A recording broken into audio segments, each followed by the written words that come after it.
President Biden is now tapping a former CIA official to serve on his Intelligence Advisory Board. Jeremy Bash is now a political analyst. He was among former officials who disputed or downplayed original reporting about the laptop story during the weeks leading up to the 2020 elections. Take a listen. This looks like Russian intelligence. This walks like Russian intelligence. This talks like Russian intelligence. This effort by Rudy Giuliani and the New York Post and Steve Bannon to cook up supposed dirt on Joe Biden looks like a classic Russian playbook disinformation campaign.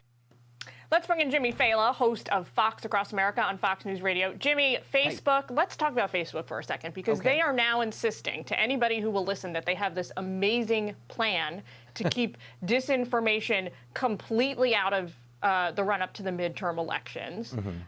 Please assess for us, Jimmy, I know you have deep expertise on social media. Express to us in percentage terms the possibility they are going to get this right. Oh, I have a better chance of winning the Miss Universe pageant.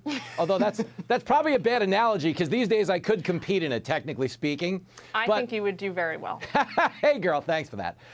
This Jeremy Bash situation, since he likes to emphasize the word "this" in all of his analysis of the Hunter Biden laptop story, this is like hiring OJ as your marriage counselor.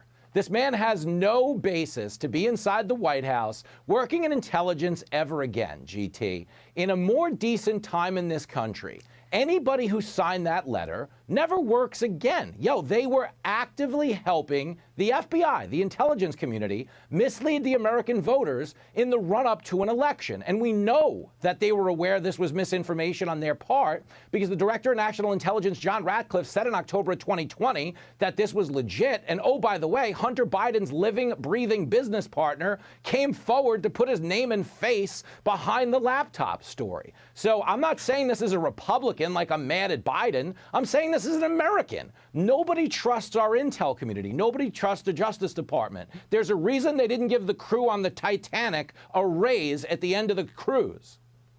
I at least partially trust the intelligence community. Okay. I also abide by that adage, trust but verify. It's an important adage, Jimmy. I want to make sure I ask you about this. Masked Antifa protesters armed with rifles showed up to defend attendees at a drag queen brunch.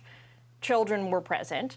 Those counter-protesters clashed with other demonstrators who had gathered to oppose the event. At certain points, things did reportedly get very tense. Police stayed there throughout the event. It comes after a Republican state lawmaker introduced legislation that would ban minors from attending drag shows.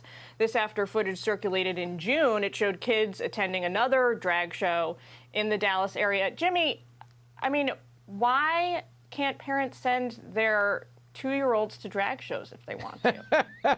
Well, I'll answer this as a parent. As you know, I have one kid because the state would never let us have two. They saw that first report card. They were like, yeah, you guys are done breeding. But this is an issue that's very illustrative of where we've gotten to in our politics, GT, and that people will now embrace ideas simply because their opponents hate them. That's how this started. Somebody brought their kid to a drag show 6 months ago. Republicans freaked out on Twitter, in my opinion, rightfully so. I'm not a big fan of this.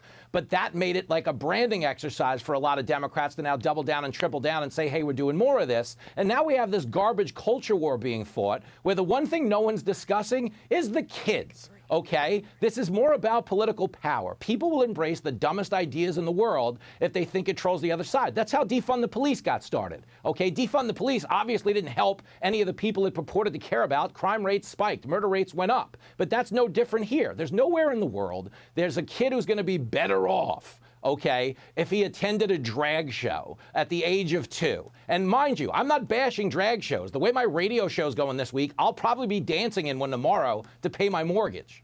Also, thankfully for all of us, you're not our father. Sorry, I had to. You'll never be as harsh as the voices in my head, GT. I'm retitling this segment now for something completely different, because now we're going to talk about Hillary Clinton. She is urging Finland's Prime Minister Sanna Marin to, quote, keep dancing. This after Marin took heat for leaked videos showing her partying and dancing pretty closely with, say it's not so, a man, Jimmy, who was not her husband.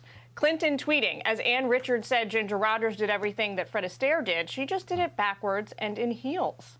Here's me, she says, in Cartagena, while I was there for a meeting as Secretary of State. Some folks on social media praise Clinton for sticking up for a fellow woman in politics, but New York Post columnist Carol Markowitz was not a fan of the move. She slammed her for it. What do you think, Jimmy? Oh, it's always about her with Hillary. That's the point. People aren't upset about women dancing. This is a prime minister who looked like she was auditioning for a role on the Jersey Shore. It was a little galling to people. But again, Hillary embraces this, posts the video. Why? Because she's just trying to rehabilitate her own image and look cool so she can run again. All I'll say to Finland's prime minister is if you want to dance like nobody's watching, get a job on CNN. Also, they do things differently in Finland. Jimmy, I got to let you go. Thanks so much for joining me. You're the best. You too. Hey everyone, I'm Emily Campagno. Catch me and my co-hosts Harris Faulkner and Kaylee McEnany on Outnumbered every weekday at 12 p.m. Eastern, or set your DVR. Also, don't forget to subscribe to the Fox News YouTube page for daily highlights.